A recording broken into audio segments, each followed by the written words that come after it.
राज्य में शिक्षा की स्थिति काफ़ी दयनीय है और इस स्थिति के खिलाफ अभी कोई बोलता दिख नहीं रहा है। लेकिन आज बक्सर ज़िला के डुमरांव के डीके कॉलेज में आयशा, जो कि एक छात्र संगठन है, उसके बैनर तले भूख हड़ताल 2 दिवसीय भूख हड़ताल का आयोजन किया गया और यह आयोजन पूरे संभवतः राज्य व्यापी है। अभी हमारे साथ आयशा के नेता जो कि भूख हड़ताल पर बैठे हुए हैं, क्या नाम पड़ेगा भाई जब? धनजी पासवान। क्या है, किस चीज़ के लिए आप लोग भूख हड़ताल?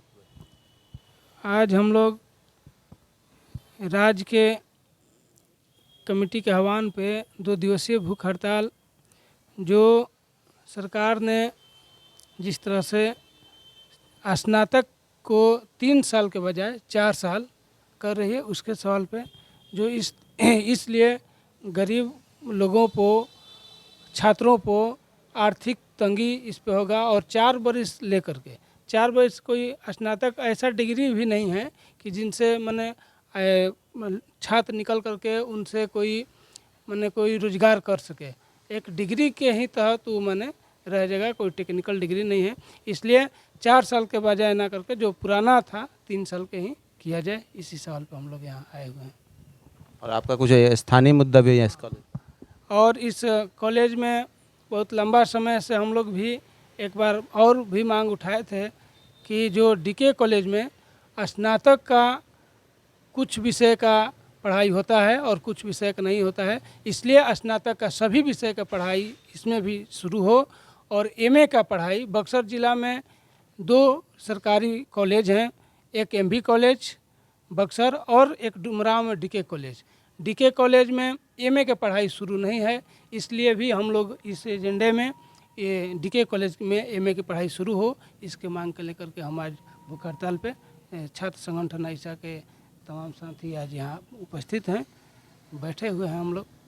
अच्छा, बिहार के जितने भी कॉलेज हैं उनमें पढ़ाई क्या बोलते हैं, हम लोग का जो सिलेबस है, जो हम लोग की पढ़ाई है, वो समय पर नहीं पूरी हो पाती है। 3 साल का कोर्स कितने समय में हो रहा है? 3 साल का कोर्स कभी 5 साल लग जाता है, कभी 6 साल लग जाता है।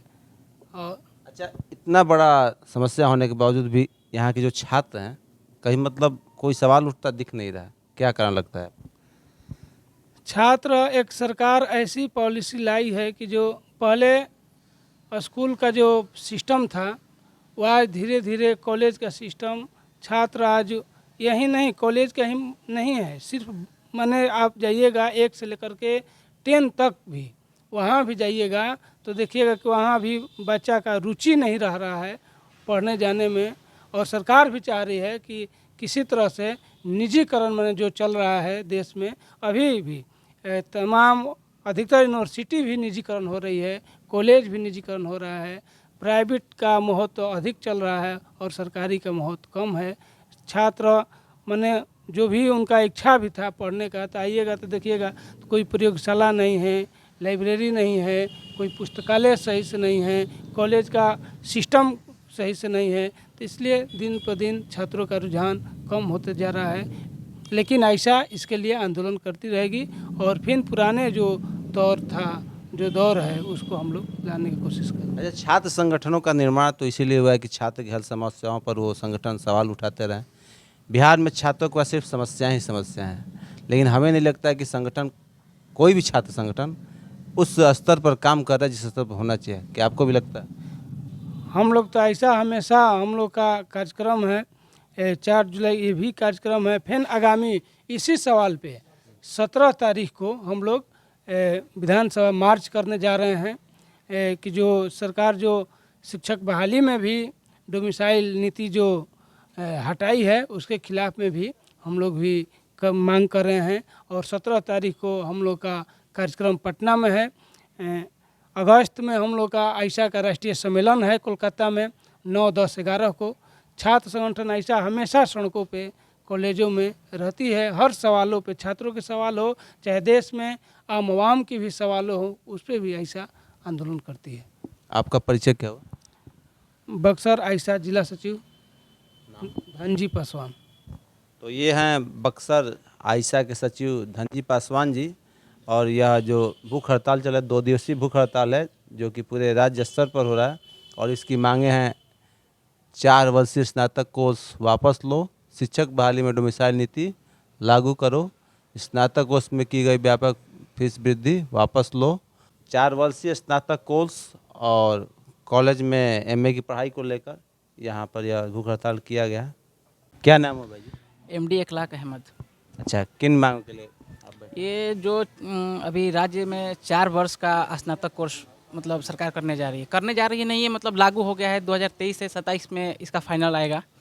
तो उसके विरोध में ही हम लोग बैठे हुए हैं कि मतलब लागू नहीं होना चाहिए, क्योंकि ये जो छात्र गरीब लोग हैं और उनके जो पेरेंट्स हैं वो कहाँ से मतलब इतना पैसा लग रहा है करीब 23,000 रुपया लग रहा है 4 साल का कोर्स करने में। पहले क्या होता था कि 7,000 रुपया में करीब हो जाता था कोर्स, और फिलहाल 23,000 लग रहा है। तो ये जो मार है कहीं ना कहीं ये गरीब बच्चों पर और उनके माता पिता के ऊपर पड़ेगा, तो ये नहीं झेल पाएंगे इस चीज़ को। और जो 2020 में जो न्यू शिक्षा पॉलिसी आई थी वो कहीं ना कहीं छात्रों के लिए और उनके परिवार वालों के लिए कहीं ना कहीं एक बहुत बड़ा खतरा है। गरीब बच्चे जो हैं वो शिक्षा से वंचित रह जाएंगे कहीं ना कहीं। तो इस चीज़ को लेकर के ये आयशा टीम हमारी जो है पूरा उस चीज़ के खिलाफ में बैठी हुए 2 दिवसीय धरना है, जो कि 4 और 5 को कल तक चलेगा। और सरकार से हमारी यही मांग है कि इस चीज़ को वापस कर लिया जाए, बेहतर रहेगा ये छात्रों के हक में भी और उनके पेरेंट्स के हक में भी। क्या नाम पड़ेगा? जी, पवन कुमार भारती। क्या क्या मांग है? ऐसे तो पूरे बिहार में ऐसा जो नई न्यू शिक्षा नीति है उसके विरोध में और जो 4 वर्षीय स्नातक कोर्स है उसके विरोध में आंदोलन कर ही रही है। इसके साथ साथ हम लोग चाह रहे हैं कि जो डीके कॉलेज है इसमें एमए की पढ़ाई शुरू हो और जो ग्रेजुएशन की जो सभी विषय की पढ़ाई भी शुरू हो। क्या नाम हुआ? मेरा नाम अनूप शर्मा हुआ। क्या क्या मांग है आप लोग? हम लोग का मांग है कि जो ये 4 वर्ष की नीति लाई गई है शिक्षा के में, बीए का पहले 3 साल का कोर्स था जिसमें करीब 4,500 रुपया खर्च आते थे, और अभी जो है नए शिक्षा नीति के तहत इसमें 22,500 रुपया आर्ट्स के लिए और साइंस के लिए करीब 42,000 रुपया खर्च बैठेंगे, और 4 साल समय भी ज़्यादा लिया जाएगा। और इसके लिए हम लोग विरोध कर रहे हैं कि जब 3 साल का कोर्स था तो यूनिवर्सिटी 4 साल 5 साल 6 साल में डिग्रियां देती थी, और आजकल और ये 4 साल कर दिए। ये तो सिर्फ बहलाने वाली बात है कि सिर्फ पढ़ते रहिए और आप और जॉब हम देंगे नहीं, क्योंकि ये तो नौकरी का कोई नामो निशान नहीं है इस देश में।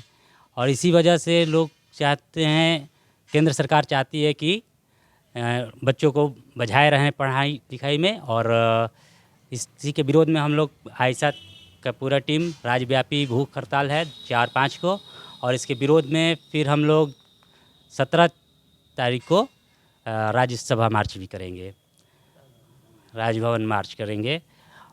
और इसीलिए हम और सब बस यही हम लोग कहती है।